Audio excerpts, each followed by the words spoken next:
Live streaming is on. Hello, my name is Angela Collins and I'm the Careers Advisor in Waterford Institute of Technology. Thank you very much for joining the CV session that I'm running today. You're all very welcome. So what we're going to look at today is your CV all wrapped up and how you would present it. So maybe to focus on some of the questions, to think first, what's the purpose of your CV? We're going to look at the main sections to include, some general guidelines, and a little bit about covering letters, because covering letters were very popular a good few years ago, disappeared, and they've come back again. So it's just to give you some hints and tips on those. Okay, so when you're creating your CV, it's important that you first maybe need to start assessing the skills and abilities you've had to date. And for all of us, that's a little bit of a challenge because sometimes we do stuff, we get on with it, we may not stop and reflect. So for ourselves, putting our CVs together, review what you've been doing to date. So as a raw graduate, you may have had a part-time job, you're studying, there's projects, there's dissertations, you might be involved in clubs and societies. So review what you've been doing, then look at what you've achieved. So from all the activities you have achievements from that. And then define what skills contribute to these achievements. So say, for example, if you're very much into sports or volunteering, there could be skills like achievement, commitment, attention to detail. From your part-time job in Tesco's, you could have your organization skills could be enhanced, your attention to detail, that you stack the right tins in the right place with the right date on them. So no matter what you've done to date, you have achievements, no matter how small or large they are, and you also have gained some skills. Another thing, it sounds maybe simple, but what's the purpose of your CV? So when you're putting your CV together, what are you thinking? So the purpose of your CV, I feel, is to test that you can communicate the right level of detail in the right way. In all my years of a careers advisor, one question that comes up the whole time is how much detail, how much do I include? And that's a skill in itself. So don't panic. What I would say, put all your information down on your first generic draft, and then you can re-look at it again. Your CV, and the purpose of it is your employment sales brochure. So it's going to sell you. If you're an engineer, your CV will sell you. A computer scientist will sell you. So don't think of selling as only related to business students. So your CV is your employment sales brochure. It will sell you your skills and your achievements to date. It also should outline your education and your experience to date. Again, employers will know, even at the stage you are as a raw graduate or a first or second year, third year, whatever year student you are, you will have experiences. They are aware that the experiences you have to date may not be related to the area you're going into, but you'll have the skills that be related. And then lastly, it should demonstrate a match between your skills and the skills required for the job you're applying for. So again, that's all under the heading, the purpose of your CV. Another thing is an effective CV. So if you put a bit of time into your CV, you've gone through the templates, got support from your career service, an effective CV can get you an interview, but not always a job. But the flip side of that is, if you don't put in the time to your CV, it has the potential to ensure you don't get a job or an interview at all. Okay, and your CV is just lost in the pile that comes in, and you're going to be like Oscar from Sesame Street, and it'll be in the trash. The other thing to do, and I encourage students, is when you're putting your CV together, think of the employer. So an employer will get a lot of CVs in their inboxes, okay? So they don't have a lot of time to review them. So think to yourself, how long does an employer spend reviewing your CV before they make a decision on whether to interview you or not? Is it minutes? Is it seconds?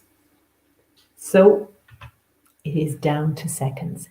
And that may seem harsh because you could have spent a lot of time putting your CV together, but an employer who's experienced will scan your CV and they'll find what they're looking for quickly. And if it's not there, It can be deleted, unfortunately.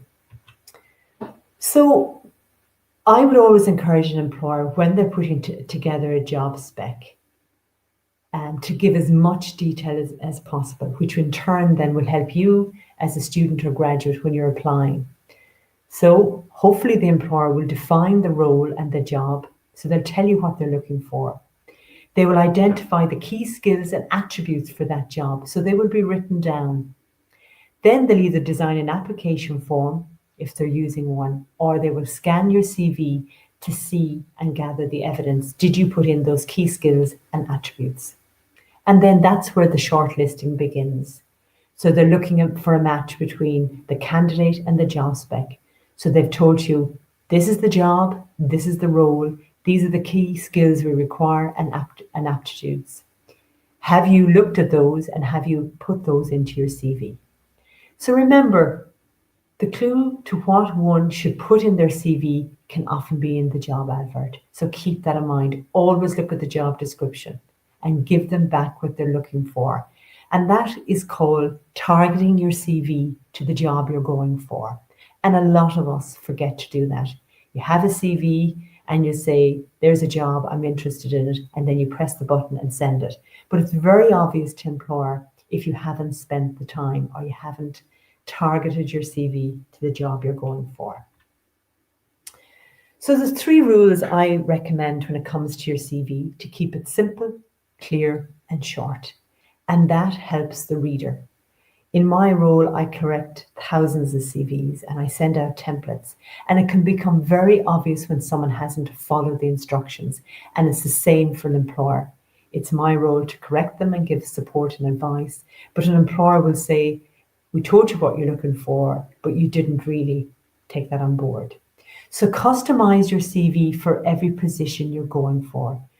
Again, you do this by using the job description or the job specs. But please don't just copy and paste phrases out of the job description, because that'll become very obvious as well. And the language they use on their job description may not fit in to how the language you've used or what language you've used on your CV. Okay, so some basics, but yet are crucial for somebody when they're checking your CV or reviewing your CV. Your personal details, I would encourage you to have those in a compact heading or footnote.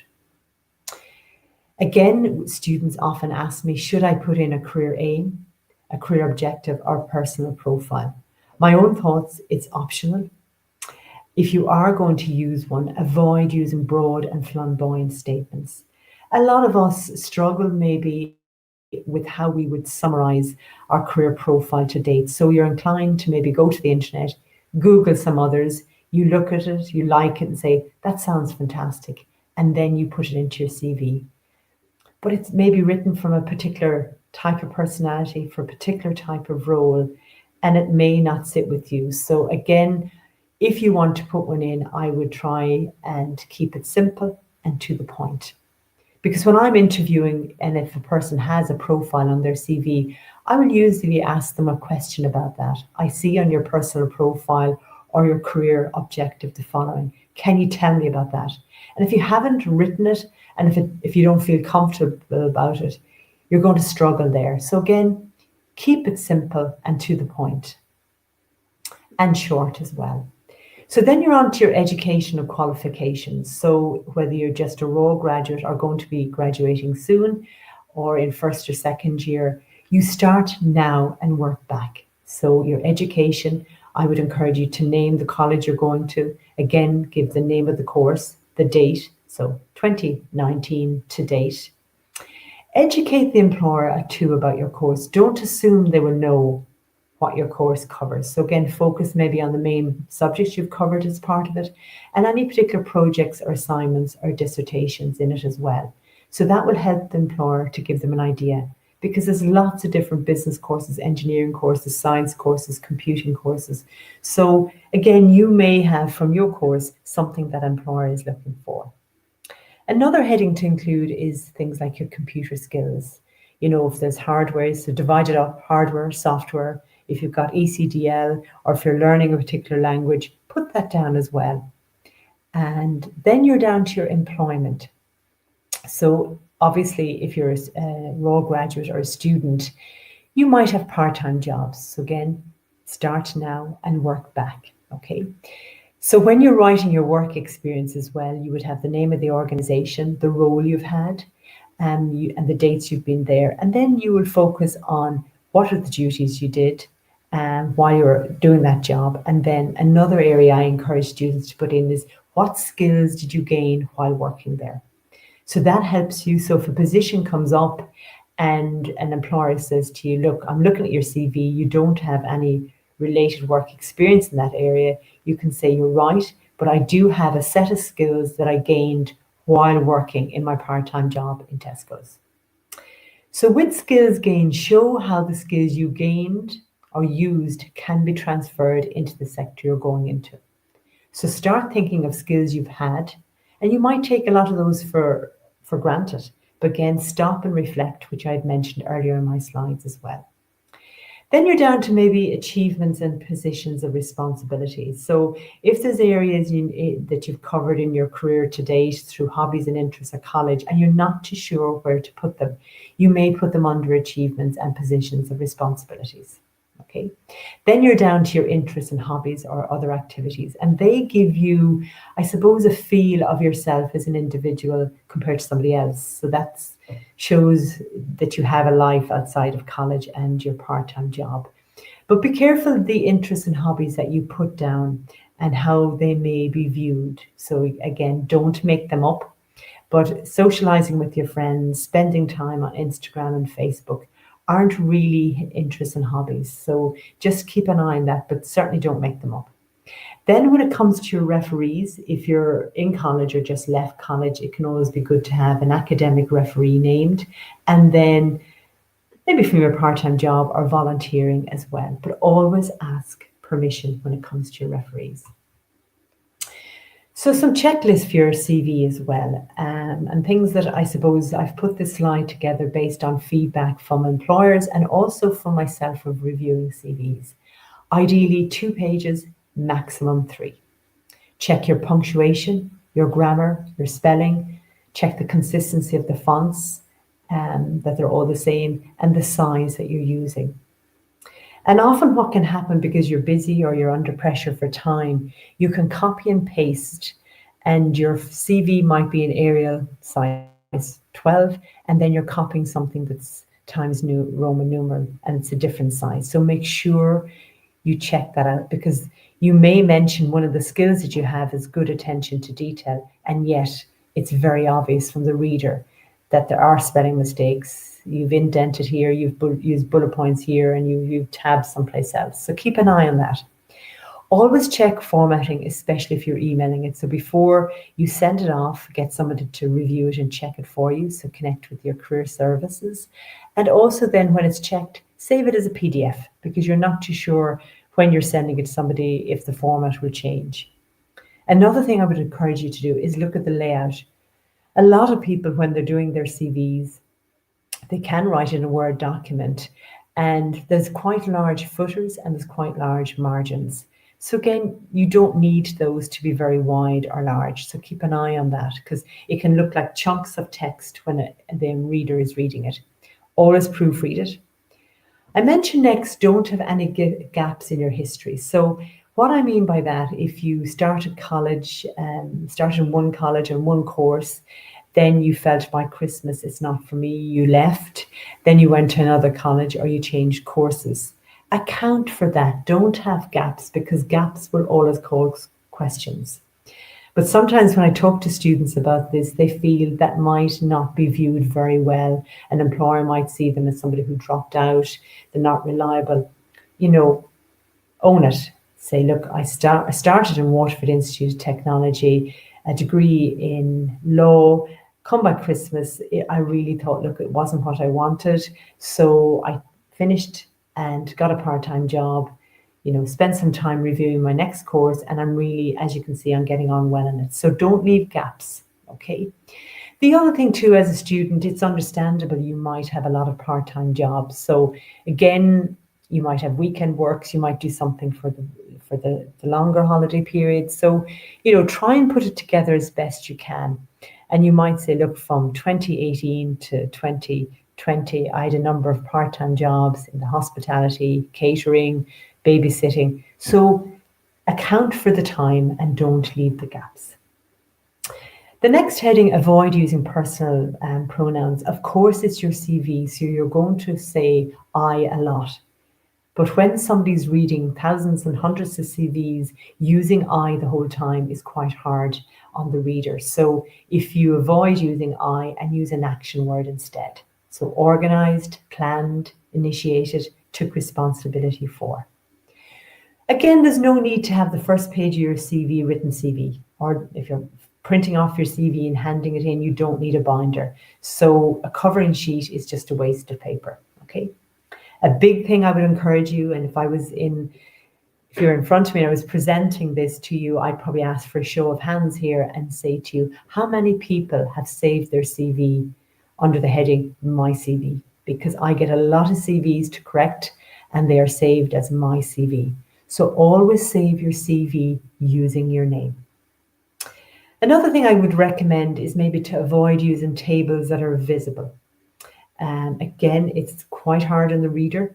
So, you can tab it in or put it all together, but then maybe remove the tables. I would encourage you to bold your headings and not underline them.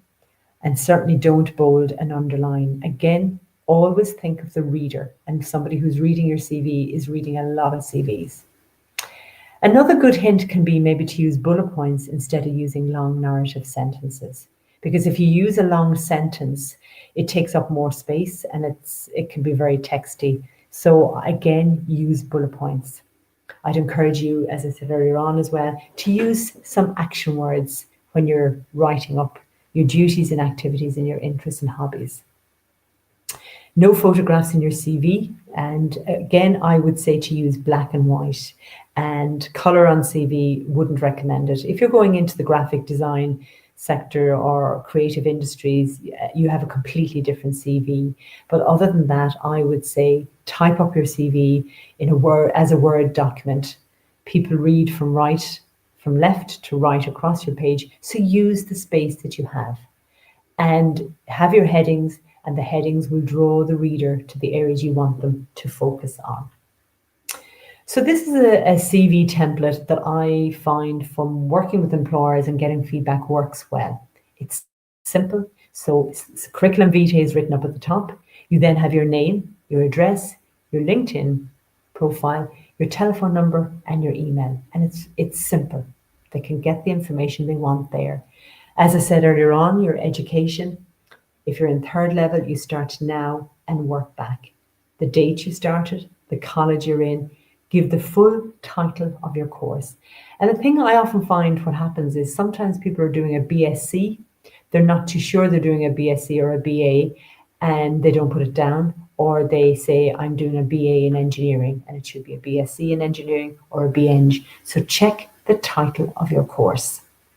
With your subjects, educate the employer, as I mentioned. Start now and work back, and write your subjects across the page. Okay, and some of your subjects could be related and very much focused towards that industry. And if they are, you can bold it. Any projects you've done, so maybe give the title and 1 or 2 lines describing the project. Is it a team project? Is it a project that involves industry?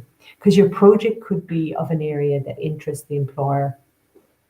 And then you're giving, if you attend a secondary school, the dates you were there, the name of the school, and your leave insert. Now, you don't have to break down all the results. You could give the points if you wanted. I know sometimes accountancy firms may look for the breakdown of your points. And if they do, you can say available on request. Or if you're putting them in, write them across the page. That will save space as well. So then you're down onto your work experience. If you have related work experience, fantastic. You can use the heading related work experience, and that can go to the top, regardless of the date you did it. And then you can come down and you're putting any other work experience you have. So the name of the organization you worked with, the location, either to use the word the role or the position. So whichever one you feel you're happiest using, and then the date. When did you do that? It could be in summer 2019. Then you're down to your responsibilities and duties. So say what you did. And as I mentioned earlier, focus then on the skills. So while working in SuperValue, I did the following, and these are the skills I gained. And when an employer is interviewing you, they're very much aware that you have a set of transferable skills that you've gained, and they want you to make those explicit on your CV. And then if you're called for an interview, to talk about them. So again, if it's not written in your CV, it's not seen. And in turn, then, if you're called for an interview, if it's not said, it's not heard. So just to keep that in mind, reflect back. And if you're not too sure, oh, what skills did I gain there? Look up that job description on Google and see what skills do you need for that. And that can help you as well. But again, check with your career service as well. They can kind of give you support around this. As I mentioned earlier on, your computer skills, if you have operating systems or programs or languages, or if you're teaching yourself some languages, put that down as well. With your language skills, because language skills are very, very popular and in great demand, it is important that you would mention the language skills that you have. So it could be Leave Insert French, it could be conversational Spanish, but if your mother tongue is English or Arabic or another language, you don't have to state that, or you can state it. Okay. Additional information, as I said earlier on, there could be some information that you're not too sure where you put it in, so you can slot it in here. With your interests and hobbies as well, your interests and hobbies are what make you different. And if you don't have interests and hobbies, or you haven't had time, you can say, look, in my spare time, I like to read, cook, play Lego, make my own music, whatever. So it's when you get the time, because you may not have a lot of time if you're working part-time and studying. So with your referees, I would always encourage you to ask permission. If you're stuck and can't get permission before your CV goes in, you would say references available on request. But two, when you're thinking of your referees, think about who you're asking and what actually can they say about you, or do they know you? And sometimes an academic referee, if you're in a large college, they may not know you very well. So what they could focus on is, they could look at the attendance sheet, they could look at your grades, if they've had you for projects. So think of the person you're picking, and if you're picking them, why you're picking them, and what would they say about you. And then your additional work experience referee, if you have another referee, and 2 to 3, and that should be fine. Earlier on in the presentation, I was encouraging you to use action words, and the ones here in the box will give you an idea of maybe when you're writing up your work experience, and when you're looking at skills, you can fall back on these as well. So they help you. So instead of saying, I did this, you can say, instead of I delegated, guided, listened, designed, evaluated, developed. So that will help you, because usually when you look at job descriptions and the skills they're looking for, they usually are action words as well. Again, when I go in to do a presentation on CVs, I often ask the question, has anyone ever lied in a CV? And over my 25 years in careers, there's always a hand or two will go up when I ask this question. Now, they're not very big lies or serious lies, but I would say don't lie, or ask yourself, why do I need to lie, or why do I need to say this? Because sometimes, employers do check and you could be caught out. And if they feel you're lying maybe on something small, it may not give them a good impression. So don't lie. It will come out at some stage. So as I mentioned earlier on, covering letters disappeared for a while, or a student would have asked, when I'm sending my CV, do I write in the body of the email my covering letter? Your covering letter is always a separate document. It's not the first page of your CV. Your covering letter is not what you write when you're sending your CV in the text box section. It's completely different. You would say, dear Mr. Rice, I wish to apply for the position advertised on the WIT Careers website. Please see attached my cover letter, and I've also attached my CV. So you'll save your covering letter, using your name, and you'll save your CV using your name, and they're two separate documents. So that's definitely crept in a lot. I get CVs and covering letters to review, and the first page is the covering letter and the second page is the start of the CV, and they're very separate. So keep that in mind. It is worthwhile spending time creating an individual covering letter, okay? Because some employers focus a lot on the covering letter, and where they do, then it shouldn't, I suppose, be a carbon copy of your CV, but it should say, the position you're applying for, where you saw it, and why you're a suitable candidate for that organisation. And it should emphasise what you can do for them. Don't be afraid to be enthusiastic as well, and it needs to be polite and maybe not overly formal as well. Okay, so just a kind of a snapshot of what you would put in your covering letter. So again, I didn't do a screenshot of one, but usually you would have your details and your address over on the right, and on the left you would have the company's contact details as well, and then you'd reference the job that you're applying for. So the opening of your cover letter, say which job you're applying for and where you saw it. Again, a lot of employers, when they're advertising positions, that's useful information. Did you see it on the Grad Ireland website? Did you see it on the WIT Careers website? Where did you see it? Was it in the local newspaper? So mention where you saw it, and they could say, all right, okay, we're going to advertise from now on Grad Ireland or WIT Careers website, because that's where the students are viewing. Tell them why you're a good candidate for the job. Describe how you match the job description. So I see in the job description, you require the following. While I worked in McDonald's, I got experience in this area. And, so expand on that. So you've targeted your covering letter to suit the job description. Explain them why do you want to work at that organisation, and why you're interested in the company, the organisation. And this is good feedback from employers as well. And it's good to massage their egos. And it could be something simple as, one of our fourth year students last year did their work experience with you. I attended the presentation they gave.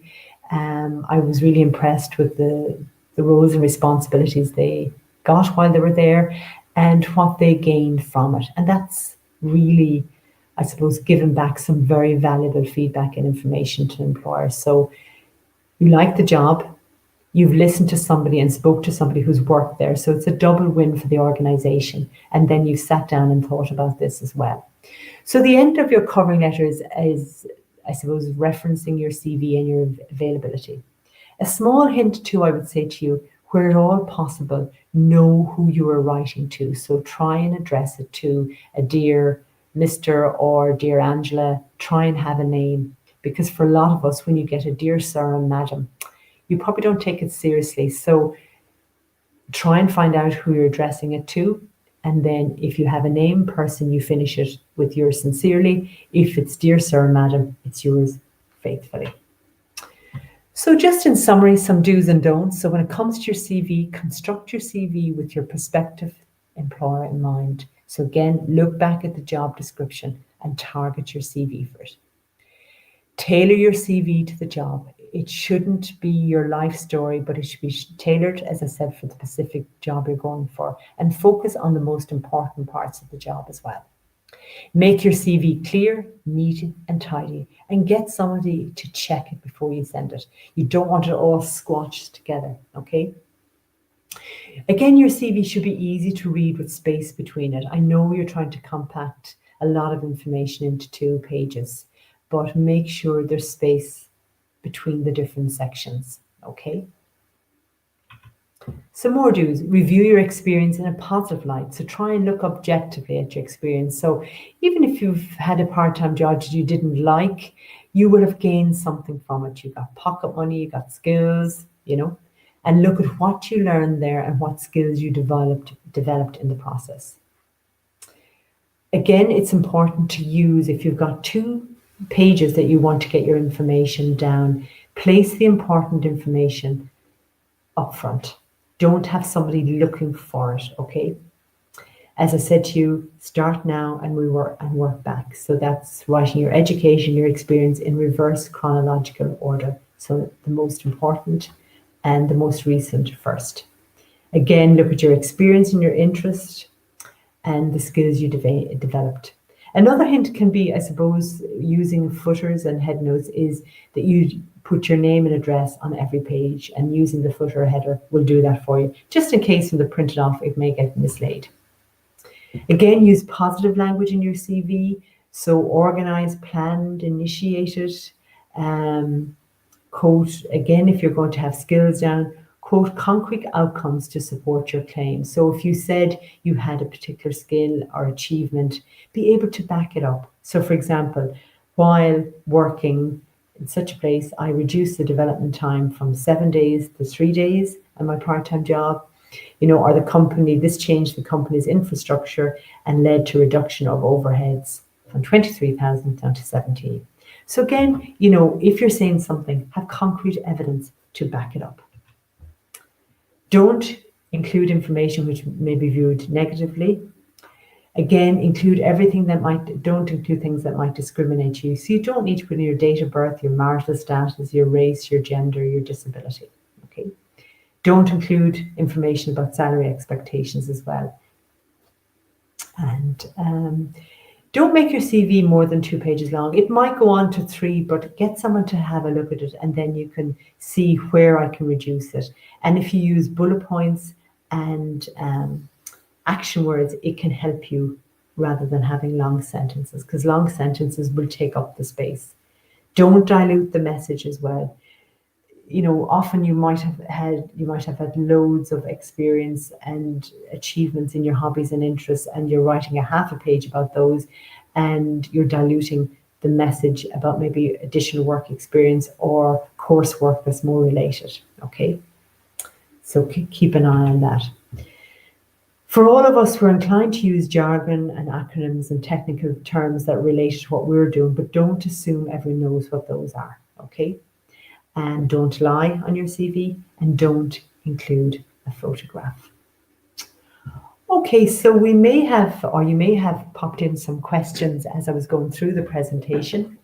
So feel free to, we can go through some of those. Aisling might have those for me. So we have a little bit of time, so I'm happy to go through those. And if we don't get them all covered today, I would encourage you to link back with your career service in your college as well. I know in Waterford for students that graduate, we give them support for the year after they graduate as well. So connect back with your career service. We're still there over the summer. So, and wishing you all the very best. And there's a great lineup with the Careers Discovery Week this week, and also fantastic information on the Grad Ireland website. So, have a look at that, and it should support you. Great. Thanks, Angela, for running the session today. We have a couple of questions that came through, so I will go through them one by one, and you can follow up with an answer if that's okay. So first we have, is it okay to say recent graduate when my course has already finished and I have my results, but the graduation isn't happening until October or November? Absolutely, yeah. That's really probably just a technical term you'd use, but you are a recent graduate, so there's no problem with that. And they'll see on the dates when you finished. So the graduation is really the ceremony, but at this stage, you have your piece of paper, your results, so there's no problem. Perfect. So next we have, should you create a unique cover letter to go with every unique CV that you write when applying for a job?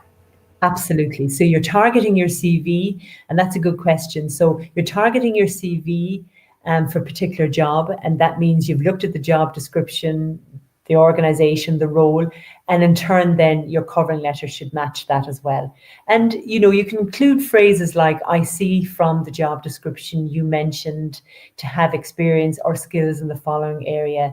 While I was on work experience, I gained that skill, and my final year project was on a topic related to what you're hoping to, this person who gets the job will cover. So definitely, yes, target your CV to the job, and your covering letter should be the same, and they're two separate documents. Super. So next we have, do you recommend making a LinkedIn profile for someone in first or second year in college? Yeah, I would encourage them to start, certainly start the process. But maybe before it goes live, to start the process, looking at maybe what others have done, even contact your careers service, because we have that at the moment. I will send out a sheet to students, say, look, when you're thinking of putting your LinkedIn together, think of the following headings. So you could be working on something like that. And then with your LinkedIn, I suppose for all of us, you should be continually updating it. But once you kind of go live with your LinkedIn, it is visible. So, start the process of thinking it and preparing it. And then when you've kind of got a good few things you can put in, then you can kind of go live with it.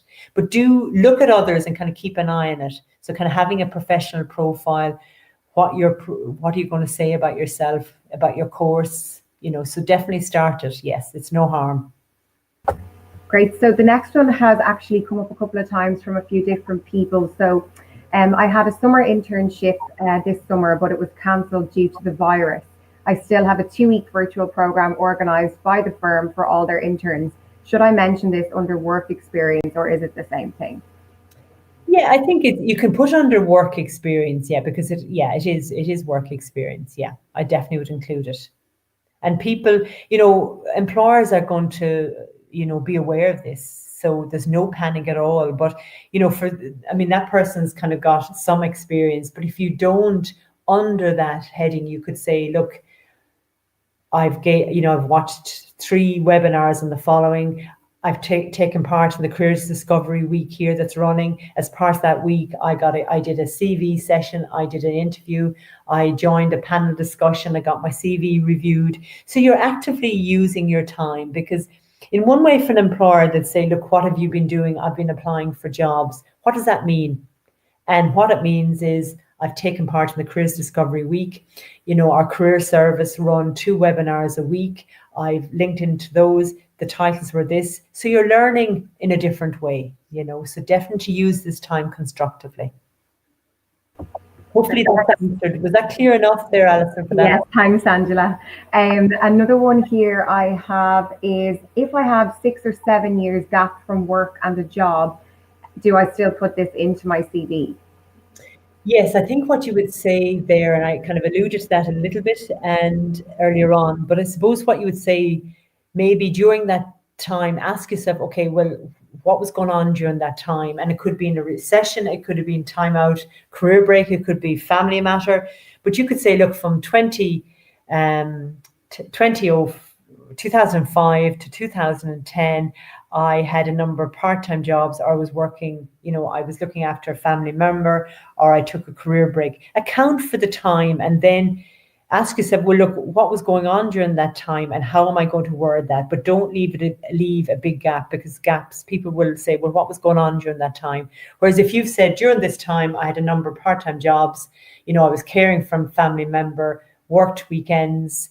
If you require more details, feel free to ask me. So it's out there, and not, and 9 times out of 10, someone might even ask you a question. Where there's a gap, someone could ask you a question, and then you might feel unprepared, or you might feel, oh God, I don't know how I'm going to answer this. So definitely get a little bit of help around that when you're maybe your career service, or even if you Google, how do I put that across? There's lots of information, and lots of people are in that situation and have been, But I would say account for the time and say what you've been doing during that time. Perfect, thank you. And then the next one I have is, does the same format apply for mature students in terms of the CV and cover letter? If you're a mature student and just graduating, yes, because you're still maybe a potential raw graduate in that area. You might have had a previous career, previous studies, but within reason, if you're just finishing college as a mature student, yes. Where there'll probably be big differences is with your work experience. And some of that then could be related or unrelated. But the skills, you will certainly have skills that are transferable no matter what you've done. So if you're a mature student and just, a final year or just graduating, you still will be starting with your education and working back. Your work experience will be the last main role that you had, And again, you're focusing on the skills if it's not related to that industry. But that's quite common, you know. For a lot of colleges, when the recession hit, people came back and they were mature students and they had completely different lives before they came into college. But, you know, you probably think the student, the person, a mature student probably thinks more about it than the employer. And it's just a skill of knowing how I'm going to write this. So if they're in college, I'd encourage them just to go back and check with their career service. But there is lots of useful information out there as well around that. Great, thanks, Angela. So the next one I have is, I'm applying for a job and the application said to only include relevant experience. However, this would mean leaving gaps in the dates in my work experience sections. Should I include all the experience or just relevant work experience to that role? Yeah, if an application asks you to put in relevant information, keep it relevant and expand on that a little bit. So if they've asked for the relevant, keep it relevant. Now, if there's a section on the application that looks for skills, you might have had a lot of relevant skills from unrelated work experience, and then you can slot it in there. So if they're asking for relevant, of course there's going to be gaps then, but if that's what they've asked, I would give them what they're asking for, because they will see at some stage you'll probably have to count maybe through dates of what you've done, so that won't show up a gap then. Great. And then kind of following on from that, a couple of people have asked, is it okay to put work experience in your CV if it's all voluntary work experience? Absolutely. Yeah, there's no problem with that at all. And that can be the case. And for some sectors, you know, the social care sectors or some areas, that it might be the only experience that you have and it mightn't be paid, but there's absolutely no problem with that at all. That's employers would be delighted to see that, you know, because a lot of companies have their corporate social governance and their contribution back. And if you've spent a lot of time volunteering, that's excellent, and have it on your CV. And the skills attached to that. So there's no problem with that at all. Great. So I'm just going to see here if I have one or two more that we potentially haven't covered before we finish off. So let me see. Just while you're looking there, Alison, as well, yeah. I just would encourage the students to, you know, go back to your career service, look at what resources they have. Again, Grad Ireland has an enormous amount of resources. Like even this morning, I was trying to send something back to a student, and I went into Grad Ireland and copied and pasted loads of information. You know, there's fantastic information out there, and sometimes what happens is you may have taken that for granted or weren't aware of it. So again, you know, look at what's out there, use the resources. There's a lot out there, and connect with your own career service, who in turn then works with Grad Ireland very closely. Brilliant. I suppose then there's one more kind of that we haven't touched on, that kind of references towards references actually. Is it always recommended to put the phone number of the reference, or is the email address sufficient? I think if you could put both, great. In my sample, certainly I encourage you to put both. But sometimes if you're given an academic reference, if an academic is sharing an office, and for the summer the phone may not be manned, if you have their personal mobile and they give you permission, great. So I would put both if you can.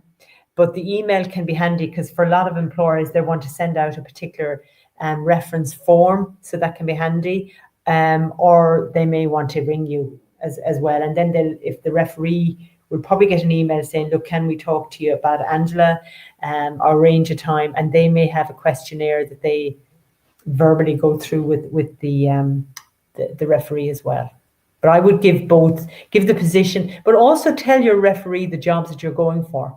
Because I've often been caught, someone has asked me to be a referee for something, and I didn't know what they were, you know, I just get a call, I didn't know what they were applying for. So, because again, the referee needs to kind of maybe think of the skills related to the role they're going for, and they can give a good reference then. Brilliant. I actually just seen one last one come through that I think might be good for us to address. Considering the current climate, should we write on our CV if the internship that we got was cancelled due to COVID? Should they include that on their CV? I think, yeah, there's no harm under additional information. You could say, you know, I did secure an internship with company X, but unfortunately due to COVID, because getting internships is almost like applying for a job. So, you know, there's a lot goes into that. So definitely, I would put that in. And, you know, then if you've been misfortunate and your internship that you were promised didn't come about, look at how you're spending your time. And there's so many webinars, there's so many events like the Careers Discovery Week that are happening this week. You know, set up a little schedule for yourself and tune into things like that. And again, tap back into your career service in your own college. They could be running stuff, and we're delighted if we put on an event. We want people to attend it. You're just going to be doing it remotely, but it shows an employer you have been proactive. Because this will pass, you know, and for us, and a lot of colleges, we still have jobs being advertised. Perfect. Thanks, Angela. I think that brings us towards the end of our questions. Thanks so much for running the session today and answering those questions, should I say. Just for everyone who's tuning in as well, the CV clinic will actually be running for the rest of the week until Friday between 12 and 3. So if anybody has any follow-up questions on the session, and they'll be able to engage with a careers advisor in the CV clinic. And Angela's session will also be uploaded to the booth once the session has ended. So thanks again, Angela. Thank you, Alison, and best of luck to the students and graduates listening in there. Thank you. Thanks, Angela. Bye-bye.